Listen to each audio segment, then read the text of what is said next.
Hey, good morning, everyone. Tom Davis back, Director of Recruiting at Student Athlete World. This morning, I'm happy and excited to have Coach Jake Plata from Bryant-Stratton College, right near Cleveland, Mhm. and he's their assistant baseball coach, and we're going to talk a little bit about Bryant-Stratton, what they have to offer, give you some good information, and then, we're going to get into some recruiting and things that they look at, and go from there. Probably talk a little bit about COVID too. But Sure. Coach, hey, you're on the spot now, Coach Jake Plata. I'm sorry, and Oh, give us your bio and background, Coach. sure. Thanks, Tom. I appreciate you taking some time this morning and allowing me to, kind of boast about our school and our baseball program. Thank you very much for allowing us to use your platform. It means a lot. No problem. So my background is I graduated from the University of Akron in 2011. I went to a parochial high school, and I chose Akron because it was close. I wanted to be close to my family, and I came in as a dual guy, a left-handed pitcher and an outfielder, and had a pretty solid career. And throughout my young professional career, I actually didn't have the courage or maybe the want to get right into coaching. So I got into business and sales development for the first probably 10 years of my career, obtaining a lot of different skills that I see as I sit in the recruiting chair, position that are very transferable. And I think it's really helped to, bring in the right type of culture and people into the program here. So I've been in my role at Bryant-Stratton for a little bit over a year now. We are in our inaugural year. So this spring, March 12th, is actually our first game as a baseball program, which is really, really neat. We've been working behind the scenes, collecting data and players and doing all this in the midst of COVID. So I joked about this with somebody yesterday that, when we brought in 38 players this past fall, I didn't see a single one of them live. It was wild. So I think everybody's been really flexible with the way they're getting their names out there, and I found some ways to kind of reference check, the type player that we're bringing in, and when you the baseline of the type of player is good character and hard work. I think that builds an extremely fantastic culture, and we're real excited to kind of get started here with our games on March 12th. But we've been practicing this spring semester since about 3 weeks now, and the guys are just picked up right where they left off in the fall, and we're super excited to kind of show what we've been doing and get this thing off on the right foot. Cool. Coach, tell us, a little bit the location and tell us a little bit about your inaugural schedule. Yeah, definitely. So Solon, Ohio is about 25 minutes southeast of downtown Cleveland, Ohio, and Hopkins Airport's about 20 minutes away. It's right off of a couple of highways. The city of Solon is about 25 to 30,000 in population. Really nice town. I'd raised my family here. All the facilities, that are part of what we're doing here from an athletic standpoint are all relatively close. Now, as being a junior college, you don't necessarily have your own facilities, but the weight room is connected to the indoor facility, and the baseball field that we're have the luxury of using is a turf infield, and the outfield is manicured fantastically. So we're really blessed and lucky to have the facilities we do, especially in a first-year program. And then a little bit about our schedule. It's been crazy, as I'm sure you would probably understand, and maybe some of the other coaches that might end up watching this. Our schedule has changed every week. The big challenge we have being an NJCAA member is that some of the NCAA members need you to take these COVID tests it has to be like 25 or 40% of your players have to take these tests in order to play, some of these 4-year schools. So we've had, prior to, COVID, we probably had, 12 to 15 4-year schools on our spring calendar. And now we're just going to be a little more flexible. We're going to play a lot of the, 2-year schools in the state of Ohio, Michigan, and Pennsylvania. Just trying to keep the travel to a minimum this first year and really open it up, going into our second year, and get these guys as much exposure and play the best competition we possibly can. Cool. You were saying you have 38 kids rostered? Yeah, well, so we have 37 now. We had a couple guys, decide that college baseball wasn't for them, and then we actually had 2 transfers in at the break.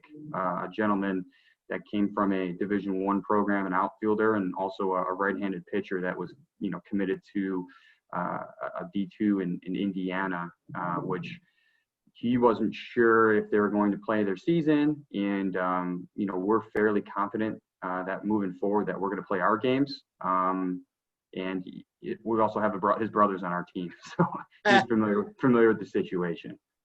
Cool, that's cool. So I mean, with COVID and everything, I talked to all the coaches in different sports. The transfer portal. I've opened it up and just glance, but I see and know how many people were in there, and with all the rules, NJCAA, came out with, hey, you have a free year and everything like that. So, talking about, I mean, are you guys, you had some people transfer in, so I guess you're taking advantage. You get a D1 coming in and a D2. I mean, that's a helpful thing for you. Yeah, you only get one opportunity to create a baseball program from scratch, right? So my goal, and not just mine, but the entire coaching staff, is to really put out a competitive product, year one, and get this thing off to the right foot. Given the COVID situation, a lot of our bell cows in our conference, Sinclair and Tri-C, closed their doors and their programs. And for me, having that business background, I looked at that as an opportunity to kind of take the top and run with it right away. Our programming is pretty high level. Having a background and playing at the Division I level, and then really talking to some of our other coaches on what their experiences were, both good and bad. We're just trying to give our players the opportunity to level up. And they might not even necessarily realize it. And by level up, I don't mean, D2 or D1. It's really kind of leveling up and personally and stepping up your game, your accountability, your hard work in the classroom, and also in the, on the field. Being a first-year program, we just got these numbers. Our team GPA was 2.98. We had 17 all-academic conference players for the fall, which is more than all the entire conference in the sport of baseball, which I think is really fantastic. And we had 2 guys that had a 4.0. So, we've tried to keep our message that, in COVID, it's not an excuse to slack off. It's an opportunity. While everybody's making excuses, we're going to, take this thing bull by the horns and make the best of it. So, being a junior college and all that, and, you're into development and getting everybody to sit there and, up their game and probably, you get a lot of late bloomers. You get some kids that are, the tweeners and everything like that want to come in. Talk a little bit about your role and what you do as far as what you see. I know inaugural year, but what your plan is for showcasing these kids, developing them, working on their educational skills to be able to sit there and and transfer into four-year schools? Sure. What I explain to families and student athletes as, when they sit in front of me, it's really, we're going to give you the keys to the Jeep and we're going to allow you to drive it. Now, with our programming in place in terms of your player development standpoint, I mean, from an offensive standpoint, our guys aren't leaving practice without, 80 to 120 prescribed swings. We have the luxury of having 4 cages where we kind of rotate it like a football practice. So like every 8 minutes, they're rotating through, getting, 20 to 30 swings, doing a specific drill. We have a high velo cage where, we're just really working on, all those drills we put together. And then from a pitching standpoint, our pitching coach, Ryan Bliss, he's in Austin ZMAX, they are driveline certified. So a lot of our foundations are coming from, lifting heavy weights and doing proper arm care work. Now, by no means does that mean that everybody has to do the plyo work. As I mentioned, everybody's different, and we want to give the opportunity for these athletes to thrive in their own environment, but giving them structure and putting them around other players that want to use this as a launching pad. So with that, I think, the biggest challenge that I personally had starting this up is the matriculation. Like, what's the best practices? And I do want to make a couple shout outs to 2 programs that are really strong in the junior college level, and it's Wabash and Kellogg. I've had conversations with their coaching staff in terms of, hey, like, what are some best practices that you guys do to kind of get your exposure, or get your players exposure, or what's the best that you've done? And both those coaching staffs have been really, really insightful, and that's really a breath of fresh air given my background in business. It's not too many people want to help you out, especially competitors, because quite frankly, Kellogg and Wabash, we could go against them. Well, Kellogg's in our region, so we could very well see them on our way to the World Series in a couple of years. So I thought it was really neat. The coaching brotherhood, as they say, I'm learning it, but I think it's a really, really cool thing. Everybody's looking to help each other out, and that's the same thing I tell our players is, hey, like, no program is going to be perfect. But one thing I will promise you is I'll put you around really good people, and I'm going to work my tail off for you, getting you that exposure and helping you develop. So I don't make any promises of, hey, you're going to go D1 or D2 or anything like that. But what I will do is we're going to give you programming, and it's up to you to take advantage of it. You sound a lot like me talking to my clients and everything like that. I mean, I am, that there's so much of the big, D1 or bust, and, and believe me, I think my kid and coach, I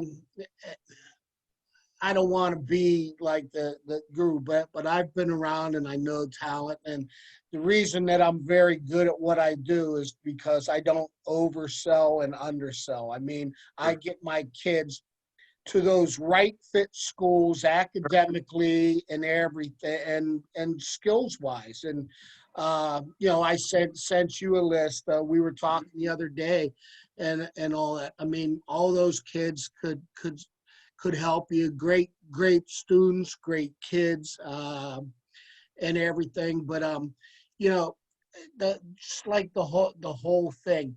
I mean, I try to tell people, 6% of all the athletes in America playing sports are going to get the opportunity. Excuse me, I'm sorry. Bless you. No, it's okay. Thank you. Are going to get the opportunity to play collegiate athletics. And whether it be Division I, Division II, Division III, and I say all the time, I have baseball players, softball players that are Division I talent wise that are playing Division III just because they're great students academically, and the academic money that Division III schools will give and everything. And you know what? They don't have to go in and maybe Mhm. red shirt and then sit a year and then, wait 2 years to play. They go right in and play. They do very well. They become leaders, and they get their degree, and it takes care of them for the next 40 years in life. Sure. So uh, my next thing that I want to go into is Bryant-Stratton, the college itself. Sure. Give me and give everybody out there some information about Bryant-Stratton, its advantages, and how it can sit there and help kids. Yeah, definitely. So I think a really neat thing about our school is that it's really small. A lot of junior colleges were private. We're a private junior college, which also makes our price a little bit more expensive than some of the state-funded junior colleges. But that all being said, we are a fully I don't want to call it fully funded, but we do have the discretion to have our 24 NOIs and also have academic money available for players. So that being said, as the banker per se of the baseball team, my goal is to try to make the out-of-pocket cost as low as possible for all our guys, but also maintaining a as competitive a baseball team as you can. But from an education standpoint, our student-to-teacher ratio in any given class is 11-1, and quite frankly, I think that's even that's what they say on the brochure. I think it's even smaller than that. Free tutoring is available for all of our students. If student athletes have, like an IEP, that is something that we support as well. You just have to go through a couple extra meetings with our registrar, but the school it's one building large, which means that, in the north, you're not going to get that, cold chapped wind from walking from building to building. But in all reality, myself, Coach Laheta, the head coach, he's also the athletic director. Zach Block, he was one of the offensive coaches. He also works in financial aid, and I'm in career services. So the really neat thing is when since we do have players from 11 different states, nobody really feels like they're on an island. There's a lot of support, for better, for worse. If you miss a class, I get a heads up and then I got to talk to you.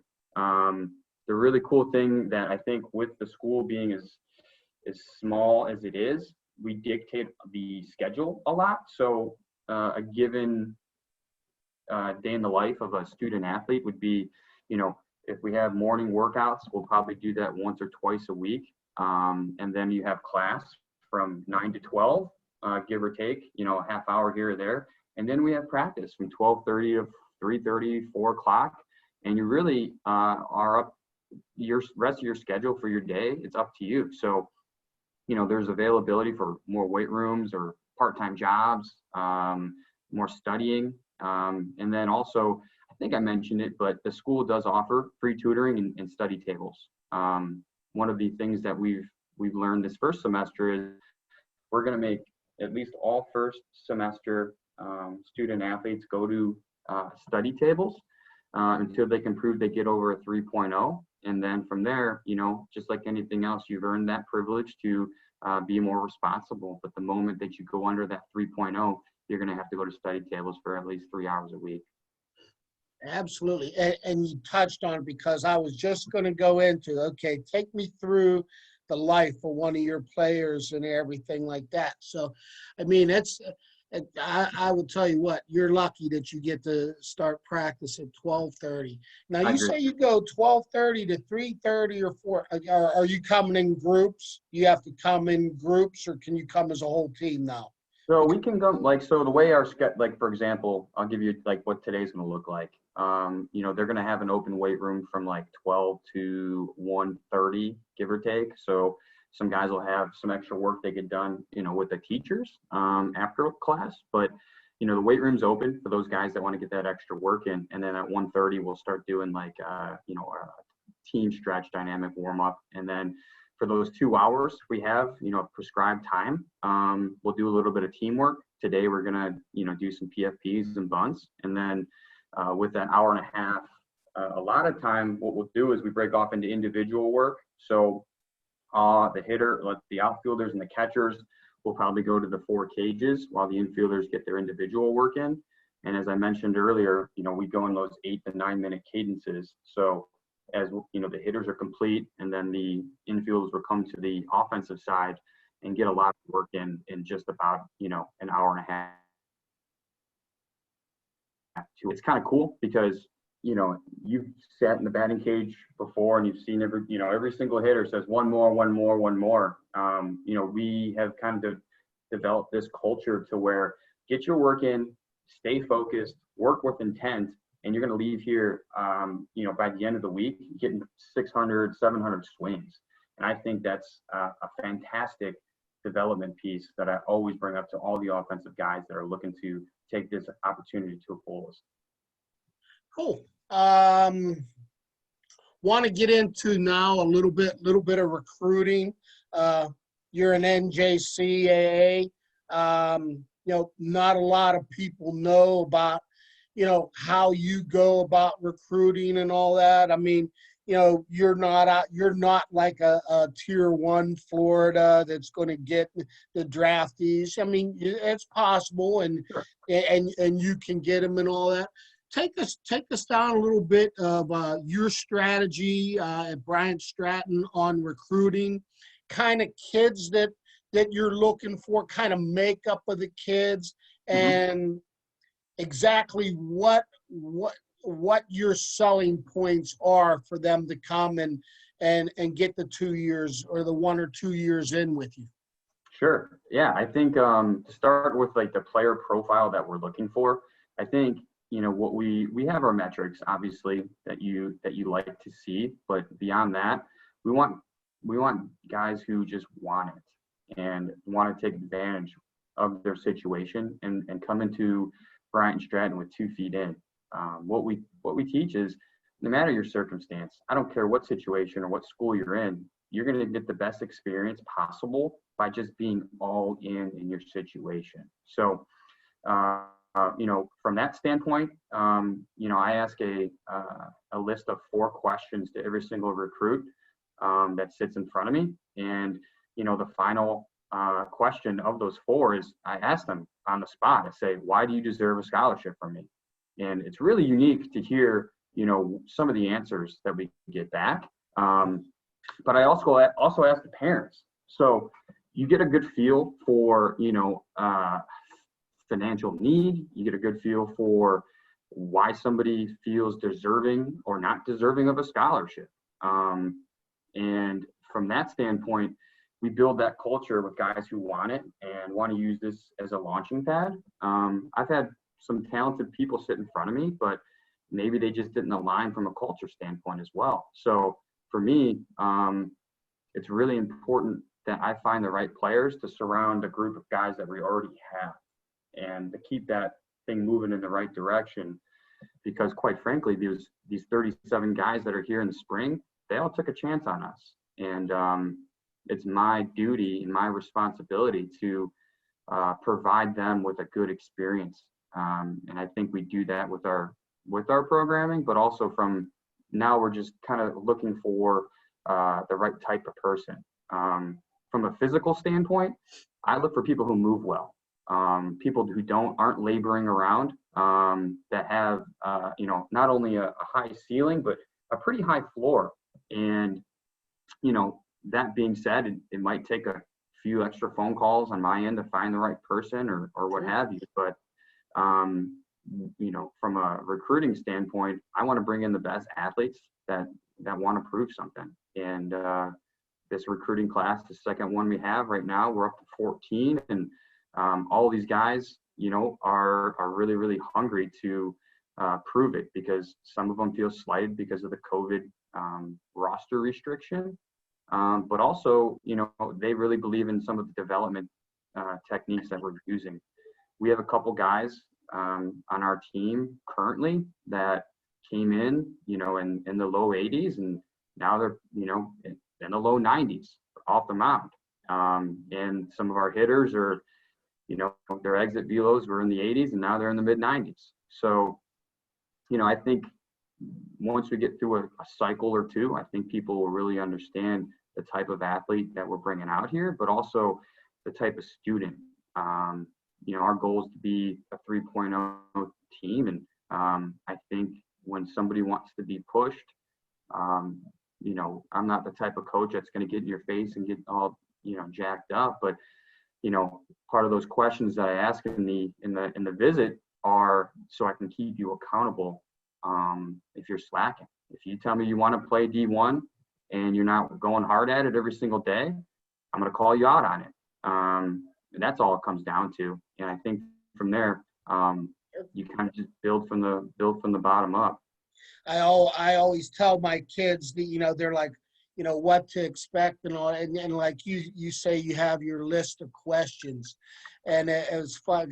You saw me kind of starting to smile when you're like the answers and all that, and I can't tell you, but and I'm going to be doing a lot more of it, but I will actually do some interviews, some short interviews with my clients now, and I tell them this is like a thing. I mean, send this out to a college coach, because they're going to get to see you sit there and answer some stuff and all that. And it is so funny, because I tell them, I'm going to say, that coach is going to sit there right across from you, look you straight in the eye and say, I got 10 other kids that I'm looking at. Why do you deserve to be the person to come in and get that money? And I said, you bet. I said, I don't know doesn't cut it. I said that it's just not going to happen and everything. I said, you better have an answer and have it have the background behind it to sit there and promote yourself. I always tell my kids, I said, I can help you. I get you to contacts and everything else like that. And I talk to them all the time about talking to coaches and being proactive, being assertive. It's so fun. It's so funny because they're like, and once they get into it, they'll get a hold of me and say, now I see what you're saying. But I was always like, you always want to answer every coach's thing. I said, your last thing that you want to do in your email or your conversation is ask them a question. And they're like, why? And I said, and I'm like, what do you want them to do? And they're like, we want them to respond. And I'm like, coaches are going to pick up on people that want to sit there and engage with them and everything. And so, I always tell my kids, I'm like, hey, Coach, thank you for the camp invite. I'm really looking forward to it. Hey, do you have any pictures or information on your facilities? Or what? I'm an outfielder and I'm working now to sit there and get a little bit stronger and also increase my range of motion and flexibility and all that. Do you have anything that you could send me?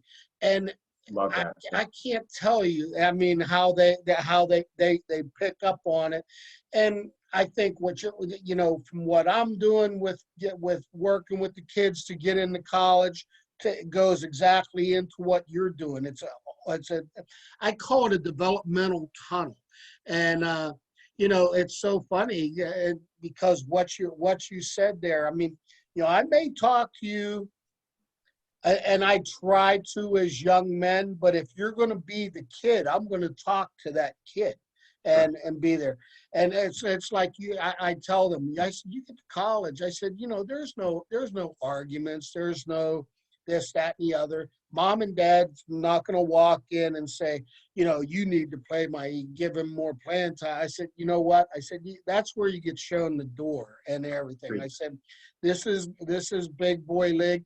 You get what you earn and what you put into it. So I think you had some great insight. Go ahead, Coach.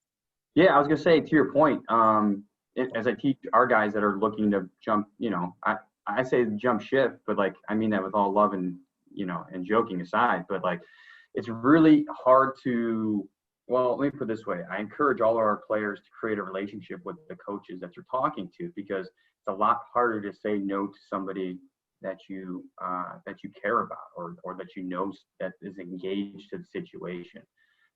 That's where, as a coach, sometimes you do have to say, hey, I've already recruited this position. We don't have any space for you. And before we close up the recruiting talk, I do take that part of the job really, really seriously. I don't have pressure from the administration to bring in 50 or 60 players. So the guys that do come in, we commit to them, and vice versa.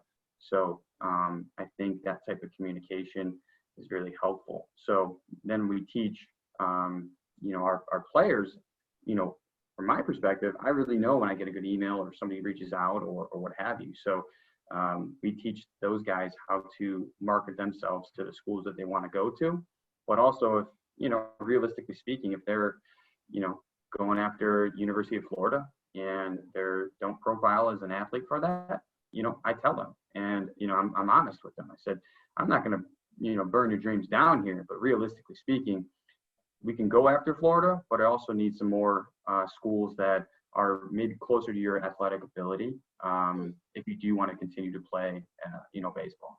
That's and that's the hard part, because I do that with my kids and that so much too, and it's like I tell when I'm talking to them, and it's like, I understand that it's your dream, and I'm not here. I said, in all seriousness, I will sit there and accommodate you and send your stuff out to Florida, but I'm telling you right now that you're not a Florida kid. I mean, there's great schools and everything out there. I said, go to one of them, prove me wrong. Sure. Or yeah, no, exactly. And I'm Prove me, we keep it real, and I want guys to be athletic enough to do it. That's what we're training them to do. Sure. But realistically speaking, not everybody has different athletic levels, and I think that's part of our duty in this role, and just to be real with people. And I think they might be pissed off initially, but it is what it is. Yeah, they have to see it. And the other thing is, I'm like, I'm going to tell you what. I mean, if you're good enough to go there, I'm going to send you there. I'm going to send you there. I have softball players at Florida. I have baseball players all over the country. And I said, believe me, I know where you're going to fit in. And the one thing, that I'll tell them when I get them young is, you have the potential. So I am going to put you out there and, have you be that radar thing. But I said, you have to stay in touch. The other thing is, you have to stay in touch with those coaches and everything. Sure. I tell my kids all the time, I'm like, you know what, I'm doing a great job and all, but they want to hear from you. They do. Sure. I agree. And the whole thing, I mean, I'm great for getting the contacts and everything, and any information. Believe me, coaches call and they're like, we were talking, Tom, what do you think about this? Or, can you have his club coach or his high school coach? And I'll share that with everybody. But, the whole thing is, what I'm doing is getting those contacts. I like to say that I create, when we start out, I want to create a big funnel top, okay, to where we have those contacts, and we start narrowing it down and everything to likes and everything, and fits and everything, so that we get down. And I said, then you have 5 schools. So then it's time to sit down and, hey, let's do our pro and con list on everything there. And I'm like, it comes down to it. They'll call me and they'll be like, Coach, I'm thinking about committing to this school. What do you think? Do you think? I said, I'm like, they're not recruiting me. I said, remember at the beginning, I said, yeah, everything. And what I tell them is, I said, your parents, I said, I commend them. They're making a good investment in you and everything. I said, I'm going to work like crazy to promote, market, consult you all the way through, tell you how to do things right and wrong. and everything. I said, the ball's not you guess what? The responsibility is yours now, man. You got to perform on the field, in the classroom, and behaviorally. And I said, if you listen to me and we go through all this stuff, then you're going to be happy. You're going to be sitting there happy at the end with what your choices are and everything like that. And I think that's the best that we can do for kids. And like I said, I'm so happy to have you on. Yeah. Now we have more options. I have JUCO stuff from out in New Mexico, Arizona, Florida, West Virginia, Pennsylvania, and now with the other people closing in Ohio. Now I have somebody in Northeast Ohio. So you're going to get seen by who needs to see you and everything like that. But just want to go back and talk a little bit about COVID.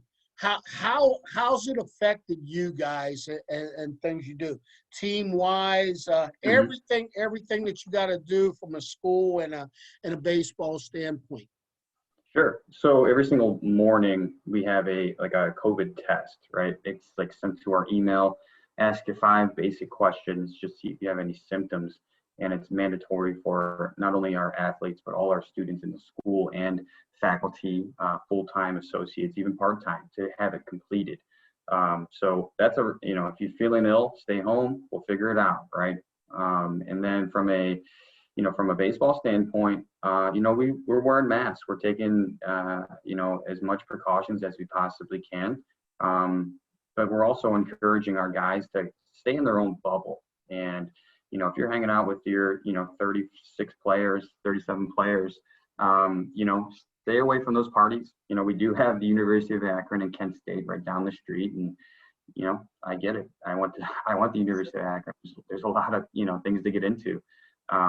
It just comes down to, we talked about earlier, it's like keeping yourself accountable. And if you come out, whoever, as Coach Stefanski, the new Browns head coach, said, you're gonna go there on me, okay? I am. I'm gonna go there. And he's like, you just need to be accountable. This is your family, right? He's like, the people or the groups or the families that can be flexible in this situation are going to be the ones who reap the benefits from these situations. So for us, it's, hey, be responsible. If you're not feeling good, stay home.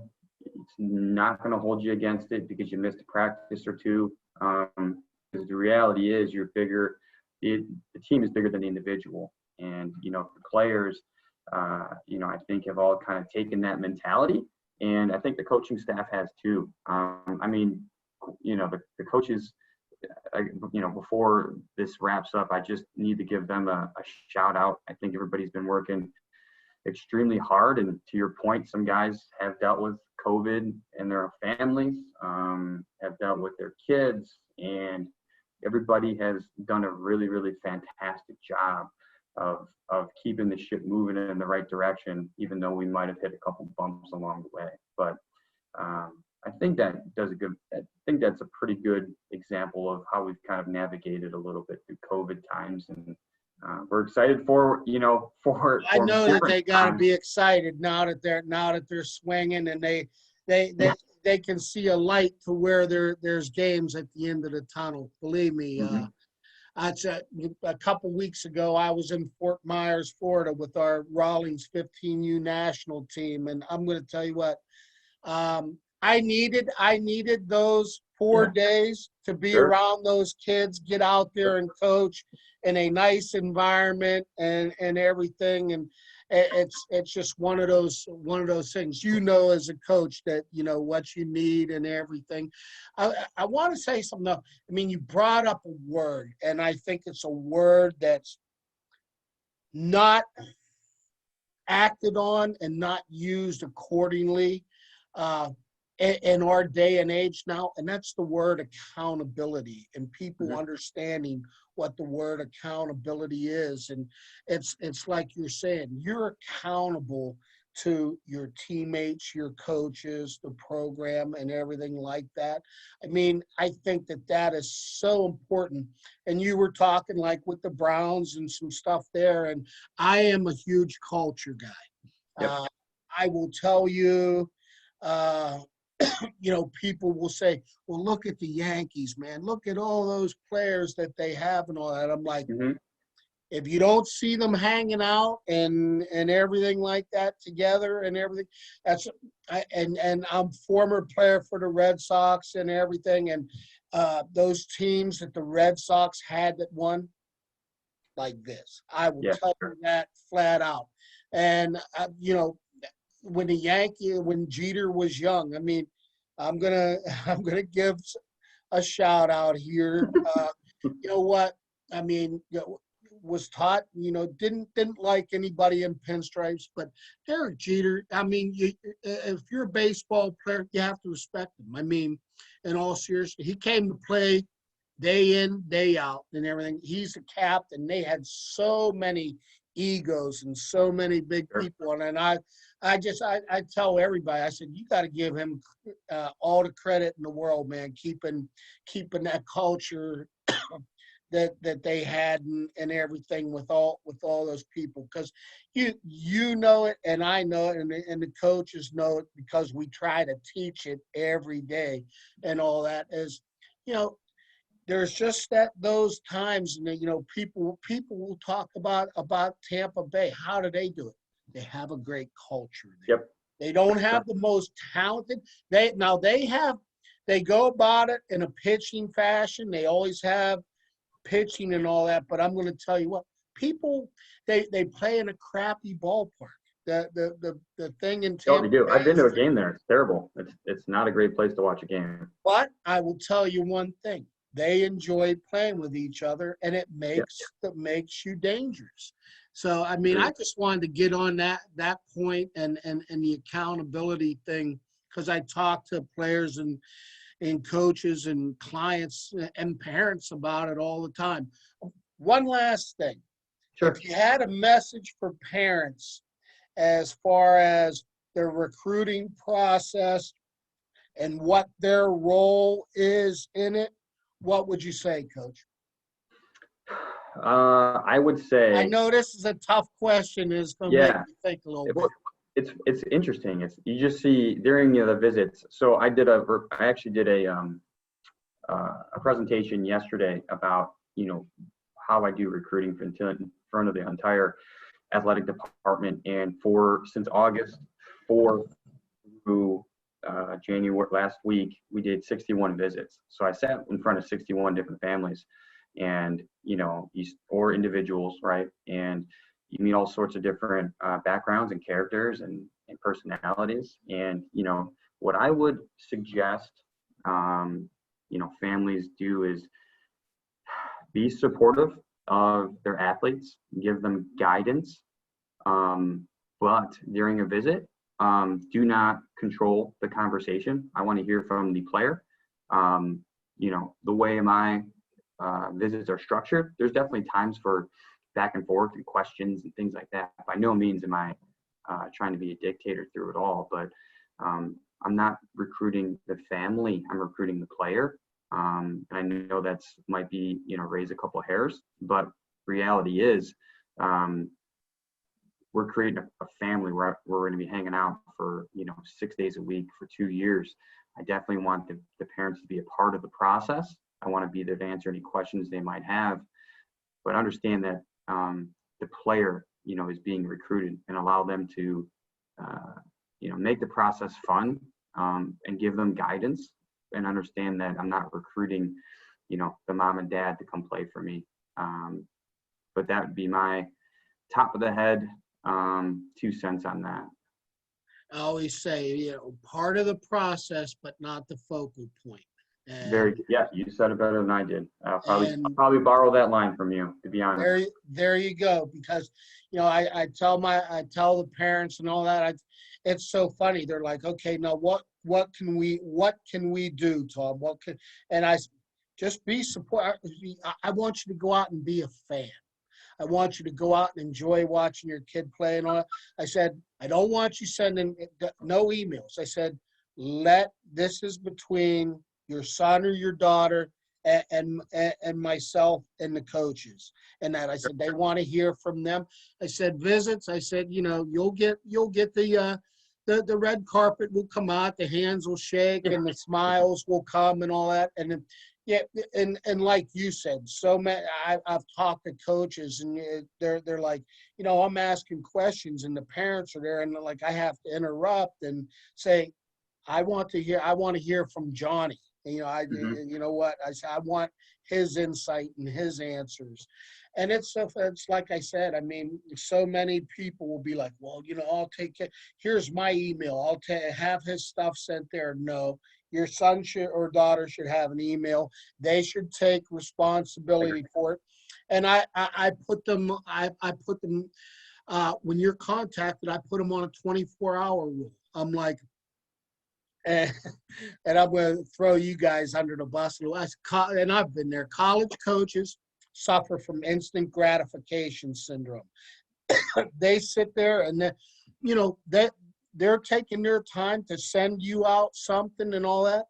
And kids will be like, oh, I got it on Monday, but I'm going to wait till Saturday is going to be my day to get back to everybody. I'm like, by then, big guy, they're moving on. I said, they want to hear back.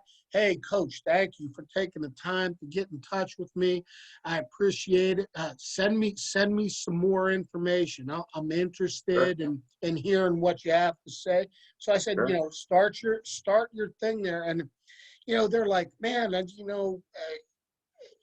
you called me and said that coach was he called me 3 days ago. I said, you didn't. Yeah, I said, you broke the rule. I said, if he's calling you, then he wants to talk to you.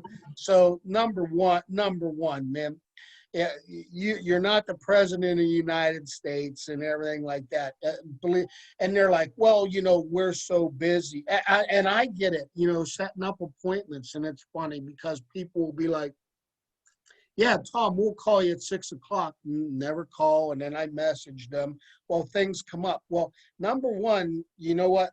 Throws a red flag to me that number one, if you're really interested in getting going with all this, you're going to take the time to make that happen. And if it can't, you're at least going to sit there and take 10 seconds to text, hey, you know what? I'm caught in traffic. I'm not going to be home. Can we reschedule? So much of that is not done. And it's just like, well, they'll hold on. They need us. And we need you, but there's a lot, like I said, 6% go there, 94% are sitting out. There's 94% that would love to be where you want to be. And that's a big thing. I agree with you. Yeah, I think you hit the nail on the head. And then, a lot of times it is first time going through this process, and I understand.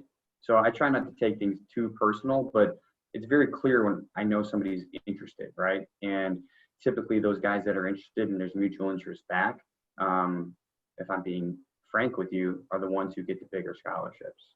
It just is what it is. And that piece of advice I'd leave for anybody that's, would be still listening is, do not be afraid to tell a program that you're interested in them, because to your point, the 6%, outside of that 6%, these rosters are still going to be pretty bloated for the next couple of years.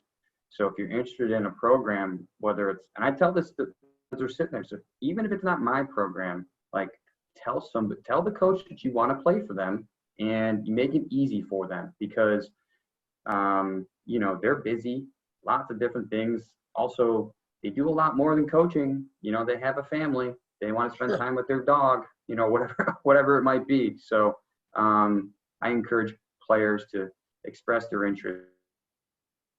I would too.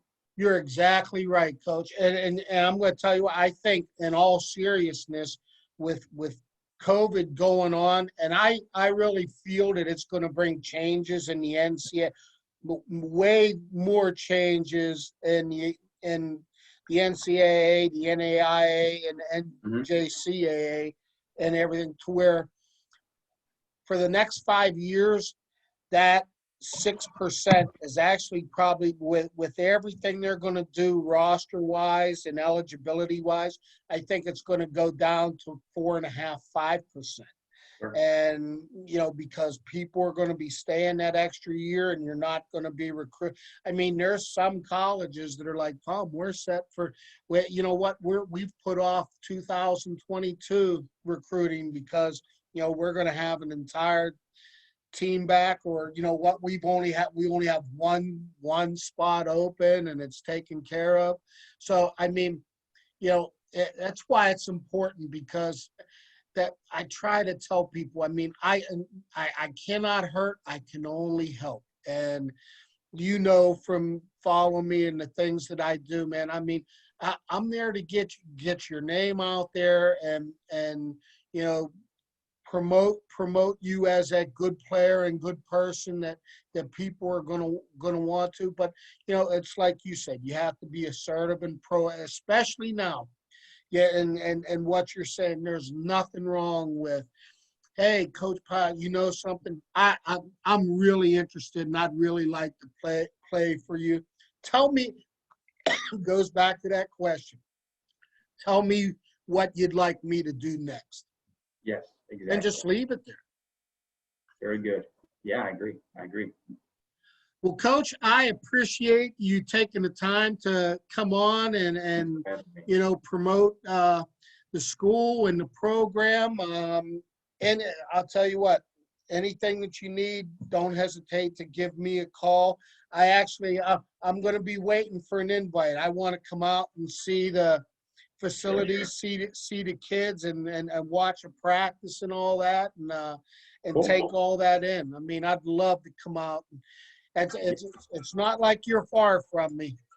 No, hey, yeah, we can talk on the side and get you in here for a visit and meeting everybody. But yeah, the pleasure was mine. Like I said when we first opened up, I appreciate you taking an hour out of your day and allowing us to use our platform to help get our name out there even more. And heck yeah, man, you're definitely invited to a practice and a game and what have you. So again, thank you. And it's guys like you that, quite frankly, have kind of just opened up my eyes to the coaching brotherhood, and keep doing what you're doing. And you're a good role model for me and other younger coaches. I appreciate it, Coach. Like I said, anything you need, give me a call. And I appreciate you sharing your insight and information out here for everybody to see. Yeah, thank you. Have a great day. I'll talk to you soon. You too, Coach.